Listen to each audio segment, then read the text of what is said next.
Hi hello வணக்கம் மக்களே, welcome back to my channel. இன்னைக்கு ஒரு சூப்பரான இப்போ புதுசாக ரிலீஸ் ஆன ஒரு படத்தோட எக்ஸ்பிளனேஷன் தான் பார்க்க போகிறோம். இந்த படத்தோட பேர் வாத்தி. வாங்க டைம் வேஸ்ட் பண்ணாமல் படத்துக்குள்ளே போகலாம். படத்தோட ஸ்டார்டிங் சீன்லேயே திருப்பதி ஹையர் செகண்டரி ஸ்கூல்னு சொல்லிட்டு ஒரு ப்ரைவேட் ஸ்கூலில் காட்டுறாங்க. அந்த ஸ்கூலில் வந்து ஃபீஸ் எப்படி வாங்குறாங்கன்னா 80% வந்து ஆன்லைனில் பே பண்ணிடுங்க, 20% வந்து கேஷாக தான் கொடுக்கணும்னு சொல்கிறாங்க. ஏன்னா 80% தான் கணக்கில் காட்டுவாங்க ஃபீஸ்ன்னு சொல்லிட்டு, மீதி 20% வந்து டொனேஷன் மாதிரி வாங்கிட்டு இருக்காங்க. அந்த ஸ்கூலில் படிக்கிற ஒரு 3 பசங்களை காட்டுறாங்க. டீச்சர் கிளாஸ் எடுக்கிறது அந்த பசங்களுக்கு சுத்தராக புரியலை. இதில் அவர் ஹோம்ஒர்க் வேற கொடுக்குறாரு. இவர் நடத்துறதே புரியல. இந்த ஹோம்ஒர்க் எப்படிடா போட்டு வருதுன்னு சொல்லிட்டு இவங்க 3 பேரும் வந்து யோசிச்சுக்கிட்டு இருக்காங்க. அப்புறமா அந்த 3 பேரில் ஒரு பையனோட வீட்டை மட்டும் காட்டுறாங்க. அவங்க அப்பா ரொம்பவே கஷ்டப்பட்டு தான் அந்த பையனை படிக்க வச்சுட்டு இருப்பாரு. இருந்தாலும் அவனுக்கு நல்ல மார்க் இல்லை. அதனால திரும்ப இன்ஜினியர் சீட்லாம் வாங்கினோம்னா கொஞ்சம் காசு கட்டி தான் நல்ல காலேஜில் சீட்டு வாங்குற மாதிரி இருக்குன்னு சொல்லிட்டு பையனோட அப்பா என்ன பண்ணுறாரு, நம்ம தாத்தா வச்சிருந்த அந்த வீடியோ கேசட் கடையை வந்து நம்ம வித்துடலாம், அதில் உள்ள இருக்க பொருள்லாம் கொஞ்சம் நீ சுத்தம் பண்ணி எடுத்துட்டு வந்துடுன்னு சொல்லிட்டு அந்த பசங்களை அனுப்பி விடுறாரு.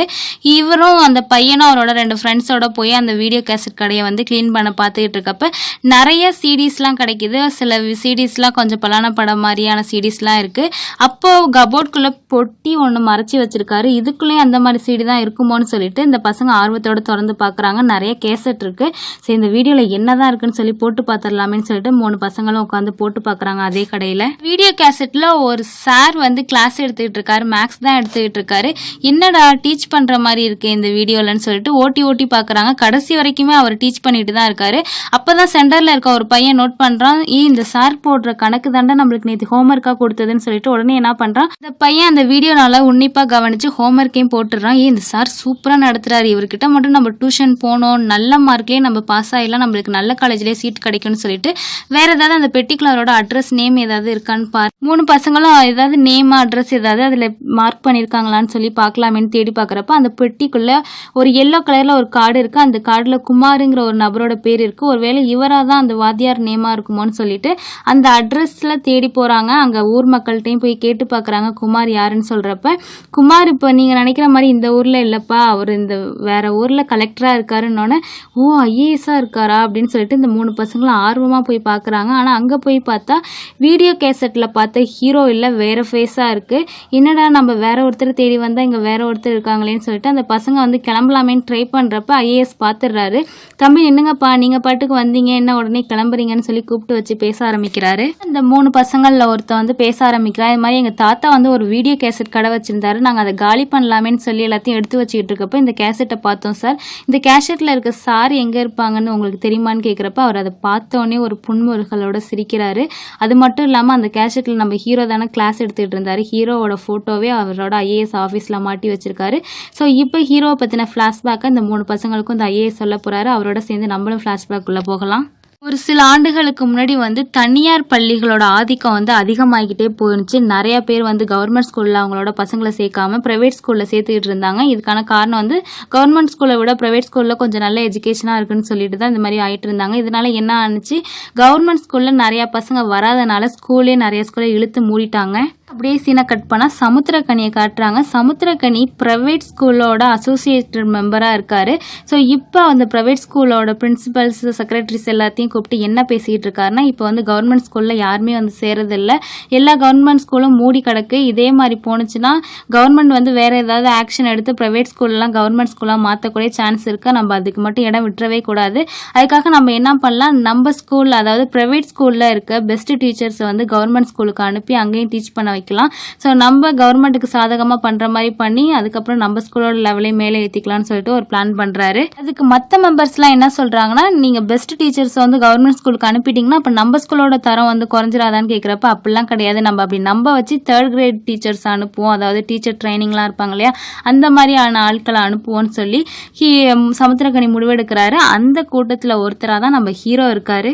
ஸ்கூலில் மூலியமாக கவர்மெண்ட் ஸ்கூலுக்கு ஒர்க் பண்ண போகிற டீச்சர்ஸ்கிட்டலாம் சமுத்திரக்கனி வந்து இன்ஸ்ட்ரக்ஷன் கொடுத்துக்கிட்டு இருக்காரு. நீங்கள் கவர்மெண்ட் ஸ்கூலில் வேலை பார்த்தாலுமே உங்களுக்கு தேவையான இன்கம் வந்து நாங்களே கொடுத்துருவோன்னு சொல்லி பேசிக்கிட்டு இருக்காரு. அது மட்டும் இல்லாமல் நீங்கள் நல்ல ரிசல்ட் கொடுத்தீங்கன்னா உங்களுக்கு ரிவார்டு கூட கொடுப்போன்னு சொன்னோன்னே ஹீரோ அவசரப்பட்டு என்ன கேட்டுறாரு, சார் ரிவார்டு கூட எங்களுக்கு வேணாம், எங்களுக்கு ப்ரொமோஷன் கொடுங்க, இன்கமோட சேர்த்து இன்கம் இன்க்ரீஸ் பண்ணி ப்ரொமோஷன் கொடுங்கன்னு சொல்லி கேட்டுறாரு.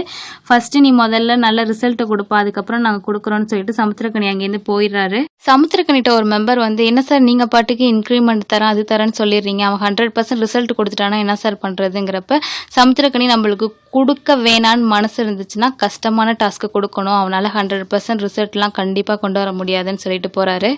அப்படியே சீனை கட் பண்ணால் ஹீரோ அப்புறம் ஹீரோ கூட இன்னொரு கெமிஸ்ட்ரி ஃபிசிக்ஸ் வாத்தியார்னு சொல்லிட்டு 3 பேரையும் ஒரு ஊருக்கு போட்டிருக்காங்க டீச்சராக, ஒரு கவர்மெண்ட் ஸ்கூலுக்கு. அங்கே பயங்கர வரவேற்பு, எம்எல்ஏலாம் வந்து வரவேற்கிறாரு. ஸ்கூல்லையுமே பிரின்ஸிபல்லேருந்து எல்லாரும் பொன்னாடையெல்லாம் போற்றி வரவேற்கிறாங்க. ஸ்டூடெண்ட்லாம் போய் மீட் பண்ணுறாரு. அது மட்டும் இல்லாமல் அந்த ஸ்கூலில் ஆல்ரெடி பயாலஜி டீச்சராக நம்ம ஹீரோயின் ஒர்க் பண்ணுறாங்க. ஹீரோயினை பார்த்தோன்னே ஹீரோக்கு பிடிச்சிருது. இது பத்தாதுன்னு சொல்லிட்டு ஹீரோ கூட ஒரு கெமிஸ்ட்ரி ஃபிசிக்ஸ் வாத்தியார் வந்தாங்க இல்லையா, அவங்களும் ஹீரோயினுக்காக அடிச்சுக்கிட்டு இருக்காங்க. நாள் ரொம்பவே நல்லா போயிடுச்சு. அடுத்த நாள் ஹீரோ ஒரு ஆர்வத்தோட எல்லா பசங்களையும் நல்லா படிக்க வச்சு நல்ல மார்க் வாங்க வச்சிடணும்னு சொல்லிட்டு ஸ்கூலுக்கு வந்தா ஸ்கூல்ல ஒரு ஸ்டூடெண்ட்டை கூட காணோம். அதுக்கப்புறமா தான் நம்ம ஹீரோயின் மூலியமா ஹீரோக்கு தெரிய வருது, நேத்தி வந்து கூட்டின கூட்டம் எல்லாம் இந்த ஸ்கூல்ல படிக்கிற குழந்தைங்க கிடையாது. சும்மா ஃபர்ஸ்ட் நாள் ஒரு பில்டப்போட மீடியாவில் ஃபோட்டோஸ்லாம் எடுத்து நியூஸ் பேப்பரில் போடணுங்கிறதுக்காக சும்மா அங்கேயும் இங்கேயும் திரிகிற பிள்ளைங்கள்லாம் கூப்பிட்டு படிக்கிற மாதிரி உட்கார வச்சு அன்னைக்கு சும்மா ஒரு ஃபேக்காக ஒரு சீனை கிரியேட் பண்ணியிருப்பாங்க. சரின்னு ஹீரோவுமே ஏன் குழந்தைங்கள்லாம் ஸ்கூலுக்கு அனுப்ப மாட்டாங்கன்னு சொல்லிட்டு ஒவ்வொரு வீட்லேயும் போய் ஃபேமிலியாக கேட்டால், நாங்கள் சாப்பாட்டுக்கே கஷ்டப்பட்டுக்கிட்டு இருக்கோம், ஏதோ எங்கள் பையனும் வேலைக்கு போகிறனால தான் நாங்கள் 3 வேளை சாப்பிடவே முடியுது, இதை விட்டுட்டு அவனை ஸ்கூலுக்கு அனுப்புனா நாங்கள் சாப்பாட்டுக்கே சிங்கி தான் அடிக்கணும்னு சொல்லிட்டு ஒவ்வொருத்தவங்களும் ஒவ்வொன்று சொல்கிறாங்க.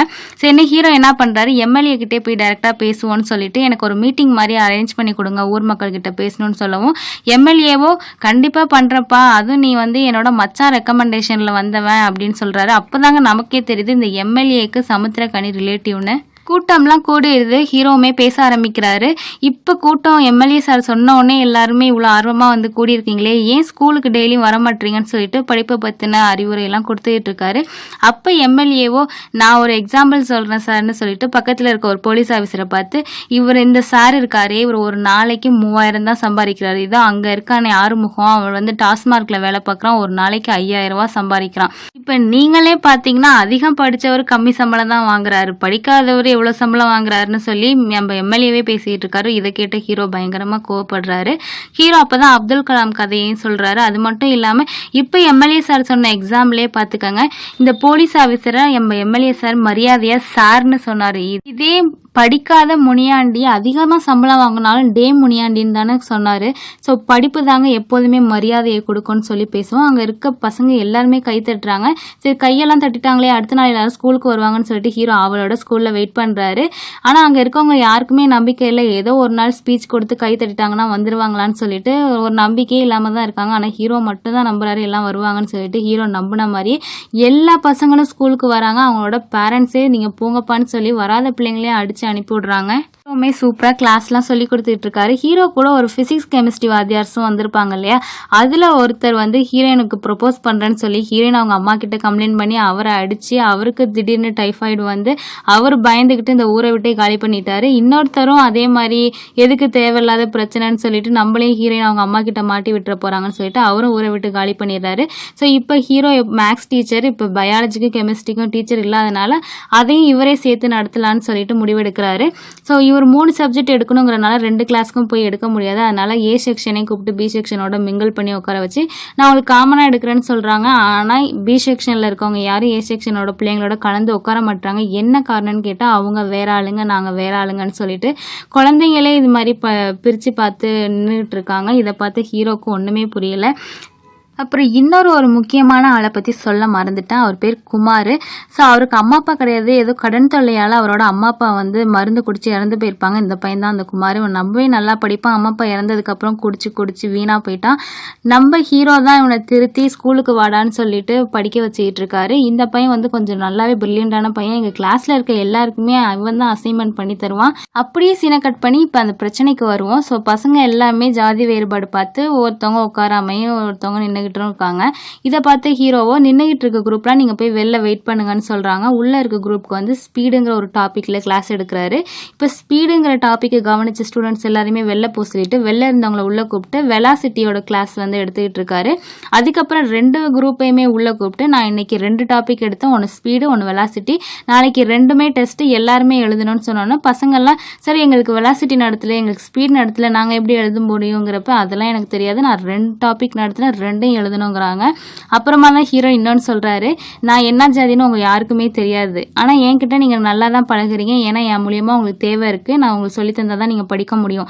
இதே குமார் இருக்கானே, அவனும் என்ன ஜாதின்னு உங்களுக்கு தெரியாது, அவன்கிட்டேருந்து உங்களுக்கு தேவை இருக்குது, அவன் நல்லா அசைன்மெண்ட்லாம் பண்ணி தருவான், உங்களுக்கு எழுதி தரான். ஸோ தேவை இருந்தால் நம்ம கண்ணுக்கு எதுவுமே தெரியாது.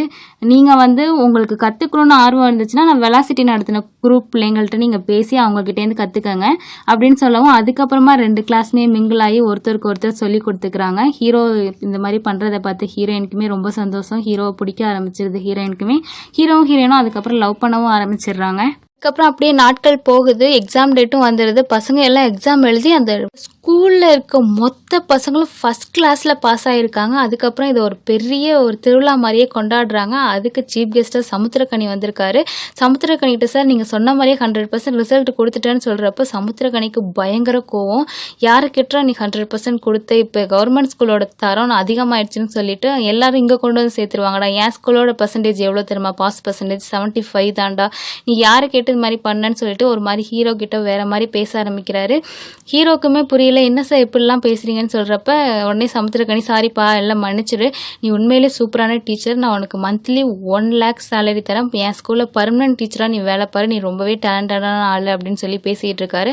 அந்த நேரத்தில் ஒரு பையனை, சார் சாப்பாடு ரெடி ஆயிடுச்சு வாங்கன்னு சொல்லவும் சமுத்திரக்கனி ஹீரோவும் சாப்பிட போகிறாங்க.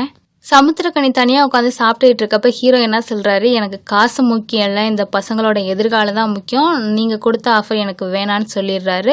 இதனால் சமுத்திரக்கனி பயங்கர காண்டாயிடுறாரு. அது மட்டும் இல்லாமல் ஒரு மீட்டிங்கும் மறுபடியும் நடக்குது. அதில் நிறைய பேர் வந்து இந்த மாதிரி இந்த ஒரு கவர்மெண்ட் ஸ்கூலில் 100% ரிசல்ட் கொடுத்துருக்கு, அது வந்து நியூஸ் பேப்பரில் ஒரு சின்ன ஓரத்தில் வந்திருக்கு, இதே ஹெட்லைனாக வந்தால் என்ன ஆகும்னு பாரு, யாருமே ப்ரைவேட் ஸ்கூலில் சேராமல் எல்லாம் அந்த கவர்மெண்ட் ஸ்கூலுக்கே போவாங்க, இதை சீக்கிரம் வந்து தடுத்து நிறுத்துன்னு சொல்லி சமுத்திரக்கனிகிட்ட சொல்லிட்டு போகிறாங்க. சமுத்திரக்கனி என்ன பண்றாரு, ஒரு எம்எல்ஏவை போய் மீட் பண்றாரு. எம்எல்ஏக்கு லஞ்சமாக ஒரு காரை கொடுத்து அவர் சொல்கிற காரியத்தை முடிக்க சொல்கிறாரு. இப்போ இவங்க என்ன பண்ணுறாங்கன்னா, கவர்மெண்ட் ஸ்கூலில் தனியார் பள்ளியில் இருக்க ஆசிரியர்கள் வந்து இப்போ கிளாஸ் நடத்திட்டு இருக்காங்க, அதெல்லாம் இருக்கக்கூடாது, நிறையா கவர்மெண்ட் ஸ்கூல் பூட்டி வேற இருக்குது, எல்லா கவர்மெண்ட் ஸ்கூல்லையும் திறந்து பிள்ளைங்களை சேர்க்க வச்சு, ஆல்ரெடி கவர்மெண்ட் எக்ஸாமில் எழுதி பாஸ் ஆகி வேலை கிடைக்காம இன்னும் கொஞ்சம் பேர் வெயிட்டிங் லிஸ்ட்டில் இருக்காங்க, அவங்க எல்லாருக்குமே பணியை கொடுக்கணும். இப்போ வேலை பார்த்துக்கிட்டு இருக்க ப்ரைவேட் டீச்சர்ஸ் எல்லாருமே மறுபடியும் அவங்களுக்கு ஸ்கூலுக்கு போகணுன்னு சொல்லிட்டு ஜீவோ விட்டுறாங்க. அதனால ஹீரோ வேறு வழி இல்லாமல் அவங்க ஊருக்கே வந்துடுறாரு. ஹீரோட அப்பாவுக்கோ பயங்கர வருத்தம், நீ யாரையாவது ஒரு பையனையாவது படித்து இன்ஜினியர் ஆக்குனாதப்ப எனக்கு பெருமையாக இருக்கும்னு சொல்லவும், ஹீரோவுமே சரின்னு சொல்லிட்டு அதே ஊரில் ஸ்கூலில் தான் நடத்தக்கூடாதுன்னு சொல்லியிருக்காங்கன்னு சொல்லிட்டு ஒரு இடத்துல ஒரு செட்டு மாதிரி போட்டு பசங்களுக்கு டியூஷன் எடுத்துக்கிட்டு இருக்காரு.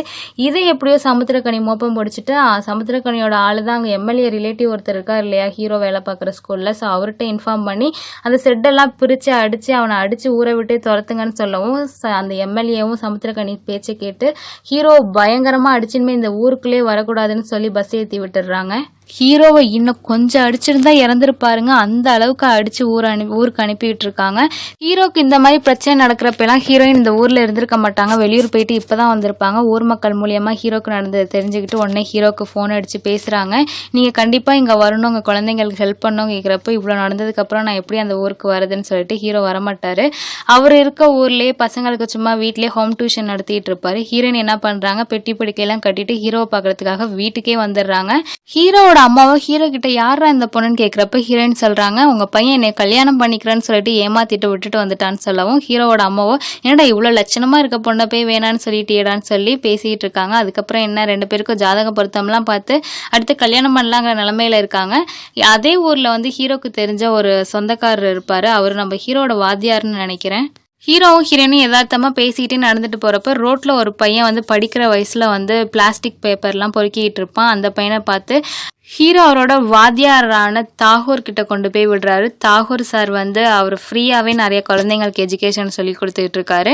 ஸோ அவர் வந்து எங்கள் அப்பா வந்து டெய்லி மாதம் 20 ரூபா கொடுக்கணும்னு சொல்வார், அதுக்காக தான் நான் படிக்காமல் வேலைக்கு போயிட்டு இருக்கேன், இப்போ நான் வந்து உங்ககிட்ட படிக்க வந்துட்டேன்னா எங்கள் அப்பா கிட்ட காசு கொடுக்க முடியாதுன்னு சொல்லி அந்த குழந்தை பேசிகிட்டு இருக்கப்ப, அதுக்கு அந்த தாகூர் சாரோ, நான் உனக்கு மாதம் 20 ரூபா தரேன்ப்பா, அந்த காசை நீ உங்கள் அப்பாட்ட கொடுத்துரு, நீங்கள் வந்து படின்னு சொல்லிட்டு அந்த பையனுக்கு சொல்லி கொடுக்குறாரு. அப்போதாங்க ஹீரோக்கு ஒரு ஐடியா வருது, நம்மளால அந்த ஊருக்கு தான் போக முடியாது, ஆனால் பசங்களுக்கு நம்ம இங்கேருந்தே டீச் பண்ணுற மாதிரி ஒரு ஐடியா இருக்கே அப்படின்னு சொல்லிட்டு நம்ம வீடியோவை ரெக்கார்டு எடுத்து அதை அங்கே பசங்கள்கிட்ட கொடுத்தா அவங்க அதை போட்டு பார்த்து படிச்சுக்குவாங்களேன்னு சொல்லி ஒரு ஐடியா பண்ணுறாரு. ஸோ ஹீரோ இங்கே அவர் இருக்கிற இடத்துலேருந்தே வீடியோ ரெக்கார்ட் பண்ணி அதை அங்கே ஊருக்கு கொடுத்து விட்றாரு. ஹீரோயின் என்ன பண்ணுறாங்க, அங்கே ஒரு தேட்டர் இருக்கும், அந்த தேட்டரை வாங்கி இது பசங்க எல்லாம் கூப்பிட்டு அந்த தேட்டரில் உட்கார வச்சு ஹீரோ கொடுத்து விட்ட வீடியோ கேசட்லாம் டெய்லியும் போட்டு காமிச்சிக்கிட்டே இருப்பாங்க. இதை கூட சமுத்திரக்கனி ஆள் மூலியமாக வச்சு மோப்பம் முடிச்சிட்டாருங்க. ஸோ அந்த பசங்களுக்கு 12th பப்ளிக் எக்ஸாம் வரப்போது அதில் வந்து யாருமே ஃபஸ்ட் கிளாஸில் பாஸ் ஆகக்கூடாது, அதில் 2-3 பேராவது ஃபெயில் ஆகணும்னு சொல்லிட்டு அவர் நிறைய என்னென்னமோ பண்ணுறாரு. அவங்க போகிற பஸ்ஸை வந்து பஞ்சர் ஆக்குறது அது பண்ணுறதுன்னு சொல்லிட்டு. ஆனால் ஹீரோ எல்லா பிரச்சனையும் தாண்டி அந்த பசங்களை கொண்டு போய் ஸ்கூல்லையும் பத்திரமா சேர்த்துடுறாரு. பசங்களுமே நல்லபடியாக எக்ஸாம் எழுதிடுறாங்க. கொஞ்ச நாள் ரிசல்ட்டுமே வந்துடுதுங்க. ஐயோ, எல்லாருமே நல்ல மார்க்கில் பாஸ் ஆகிருக்காங்க. அது மட்டும் இல்லாமல் நம்ம ஹீரோ சொல்லி கொடுத்து ஒரு பையன் டிஸ்ட்ரிக்ட்லேயே ஃபஸ்ட்டு வந்திருக்கான். அந்த பையன் வேறு யாரும் இல்லைங்க, குமாருங்கிற பையன் தான். அந்த ஹேண்டிகேப்பாக இருப்பான் இல்லையா, அசைன்மெண்ட்லாம் எல்லாருக்கும் எழுதி கொடுப்பானே, அந்த பையன் தான் ஃபஸ்ட் மார்க் எடுத்திருக்கான். மட்டும் இல்லாமல் ஹீரோ வந்து இந்த பசங்களுக்கு சொல்லி கொடுக்கறதுக்காக வச்சிருந்த கேசட் எல்லாத்தையுமே கொண்டு போய் அந்த வீடியோ கேசட் வச்சிருந்தார் இல்லையா ஒரு தாத்தா, அவர்கிட்ட கொடுத்து பத்திரமா வைக்க சொன்னதும் இந்த பையன் தான். இந்த பையனோட பேர் தான் குமார். அவர் தான் வேற யாரும் இல்லை, கலெக்டராக இப்போ இருக்காரு இல்லையா, அந்த ஃப்ளாஷ்பேக்கை சொல்லிட்டு இருக்கவர் தான் அவர். சரி, அதுக்கப்புறம் என்ன நடந்துச்சுன்னு நம்ம பார்க்கலையே. இந்த ஸ்கூலில் இருக்க எல்லா பசங்களுமே நல்ல மார்க்கில் பாஸ் ஆகிட்டாங்களா. அதுக்கப்புறம் சமுத்திரக்கனி என்ன பண்ணியிருக்காரு, நல்ல மார்க் எடுத்து பாஸ் ஆன எல்லா பசங்களோட வீட்லேயுமே போய் பேசியிருக்காரு. நீங்கள் என்னோட இன்ஸ்டியூஷனில் படித்த மாதிரி கணக்கு காட்டுங்க, நான் வந்து உங்களோட ஹையர் எஜுகேஷனோட செலவு எல்லாத்தையுமே பார்த்துக்கிறேன்னு சொல்லிட்டு அந்த பசங்கள்கிட்ட சம்மதம் வாங்கி ஒரு பேப்பரில் சைனும் வாங்கியிருப்பாங்க. இதை பற்றி ஹீரோ கிட்டேயுமே சொல்கிறாங்க. ஹீரோ எதுவுமே சொல்லாமல் சிரிச்சுட்டு போயிடுறாரு. அதே மாதிரி அந்த ஸ்கூலில் ஹீரோ சொல்லி கொடுத்து நல்ல மார்க்கில் பாஸ் ஆன எல்லா பசங்களோட ஃபோட்டோவையும் போட்டு அவங்க ஸ்கூல் நேமை போட்டு பேனர்லாம் வச்சுருக்காரு சமுத்திரக்கனி. ஆக்சுவலி இந்த பசங்க வந்து எதனால் இப்படி ஒத்துக்கிட்டாங்கன்னா, இவங்கெல்லாம் ஒத்துருக்க மாட்டாங்க, ஹீரோ தான் சொல்லியிருப்பாரு. கண்டிப்பாக நீங்களாம் நல்ல மார்க்கில் பாஸ் ஆனீங்கன்னா சமுத்திரக்கனி இந்த மாதிரி வந்து உங்களோட ஹையர் எஜுகேஷன்லாம் நான் பார்த்துக்கிறேன், என்னோட இன்ஸ்டியூஷனில் படித்த மாதிரி நீங்கள் கணக்கு காட்டுற மாதிரி இருக்கும், உங்களோட ஃபோட்டோலாம் நாங்கள் போட்டு பேனர் அடிச்சுக்கோன்னு சொல்கிறப்ப நீங்கள் கண்டிப்பாக ஓகே கொடுத்து சைன் போட்டுக்கோங்க. ஏன்னா உங்களுக்கு எஜுகேஷன் தான் ரொம்ப முக்கியம், வாய்ப்பு வரப்போ அதை பயன்படுத்திக்கணும். ஆனால் ஒன்று, நீங்கள் படித்து வேறு பெரிய லெவலில் இருப்பீங்களா, அப்போ நீங்கள் சமுத்திரக்கனி மாதிரி நடந்துக்கக்கூடாது, எல்லாருக்குமே இலவச கல்வியை தரமான கல்வியை ஈக்குவலாக கொடுக்கணும்னு சொல்லியிருப்பாரு. ஸோ இப்படி தாங்க அந்த பசங்க எல்லாருமே படித்து ஹையர் பொசிஷனில் இருந்திருப்பாங்க. அது மட்டும் இல்லாமல் ஹீரோ வந்து தேட்டரில் வந்து எல்லாருக்கும் சிடி போட்டு தானே கிளாஸ் எடுத்தாங்க. அந்த தேட்டரில் ஒரு பெரிய ஸ்டேடியம் மாதிரி வச்சு ஹீரோ கிளாஸ் எடுத்து பாஸ் ஆன அந்த 41 பேருமே டெய்லியும் ஒவ்வொருத்தர் வந்து பசங்களுக்கு ஃப்ரீயாக எஜுகேஷன் சொல்லி கொடுத்துக்கிட்டு இருக்காங்க. இப்போ ஹீரோ இங்கே தாங்க இருக்காங்க அப்படின்னு சொல்லிட்டு இந்த 3 பசங்களும் கேட்குறாங்க. அப்படியே சீனை கட் பண்ணி ஊட்டியில் ஒரு சின்ன பையனை காட்டுறாங்க. அவன் படிப்பில் ரொம்ப ஆர்வம் இருக்க மாதிரியான ஒரு பையனாக இருக்கான். ஆனால் வறுமையினால அவன் இந்த ஸ்கூல்லையும் சேர முடியாமல் கஷ்டப்பட்டுட்டு இருக்கான். இதை பார்த்து நம்ம ஹீரோ அவனை ஒரு இடத்துக்கு அழைச்சிட்டு போகிறாரு. ஆக்சுவலி நம்ம ஹீரோ அவருக்குன்னு இருக்க ஊட்டியில் இருக்க ஒரு ப்ரைவேட்டான ஏரியாவில் வந்து ஒரு ஃப்ரீ எஜுகேஷன் சென்டர் வச்சு நடத்திட்டு இருப்பாரு. பிள்ளைங்களுக்கெல்லாம் ஃப்ரீயாகவே எஜுகேஷன் சொல்லி கொடுத்துட்டு இருப்பாரு. இதோட இந்த படத்தையும் முடிக்கிறாங்க. ஊட்டியில் இருக்க இந்த லேண்ட் வந்து யாரோடதுன்னு பார்த்தீங்கன்னா, நம்ம ஹீரோக்கு தாகூர்னு ஒரு வாத்தியார் இருந்தாருன்னு சொன்னேன் இல்லையா, அவரோடது தான் இது. அவரோட பேர் வந்து அன்சாரி, நான் தான் தாகூர்னு மாற்றி சொல்லிட்டேன். ஊட்டியில் இருக்க இந்த 2 ஏக்கரும் அன்சாரியோட லேண்டு தான். இதை வந்து ஹீரோக்கு வந்து ஃப்ரீயாக எழுதி கொடுத்துருப்பாரு. ஸோ அந்த லேண்டில் தான் ஹீரோ ஒரு செட்டு மாதிரி போட்டு ஃப்ரீயாக எஜுகேஷனை பிள்ளைங்களுக்கு சொல்லி கொடுத்துட்டு இருக்காங்க. இதோட இந்த படம் முடியுது. Thank you friend.